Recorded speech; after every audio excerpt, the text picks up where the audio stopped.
টাকার কাম 25 টাকার কাম 5 জন করেছেন, তাহলে 5 টাকা করে হলে 5 5 25, এক একজন 5 টাকা করে পাচ্ছেন। কা 5 টাকা করে 25 হবে কিসের জন্য?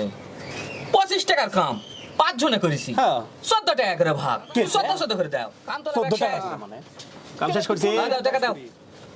তা তোরা কয়জন কাম করলেন? কা 5 জনই তো, ওই 5 জন। 5 জন। ও 5 জনে কাম করেছে। ওরা তাহলে- তিনজন তো বাইরে চলে গেছে, ওকে মানে টাকারও তো দরকার নাই, পরে দাও হাঙ্গে। এই শোনো। 25 এর 5 জনে 5 5 25 সোজা হিসাব। তো 14 কোথা থেকে আসে? আজারাটা কথা কোন না তো, এলা কাম করলে মানুষ ঠকাও না, ওটা হিসাব করে কামত লাগিছি, 14 টাকা করে ভাগ পামো। এরে বাপুরে ঠকামো একেবারে শালা।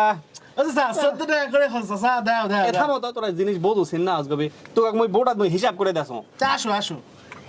না। এলা কাম করে এলা ঠকাবা খালি ধান দাদা। কি খবর? 14 টাকা লাগে মোর। এই বানাসো কিছু বোঝেন না দুনিয়া। হ্যালো, এ দেখো না দেখা তুই আর কি দেখাবো দেখালে। ওয়া হাসা আমি 14 করে ভাগ পামো, দেখো 14, এই দেখো একজন 14, এই যে আরেকজন 14, এই যে আরেকজন 14, হ্যাঁ। আরেকজন 14, হ্যাঁ। এই যে দেখো 14, 1 2 3 4 5, 5 জন আমি 14 14 14 14 করে ভাগ পাবো। তাহলে টান দে। এই দেখো যোগ, এটা হবে 25। ওরে বলে 25 হবে। দিনও পারে না তুমি। আচ্ছা বুঝা দিলে 4 আর 4 8, 8 আর 4 কত?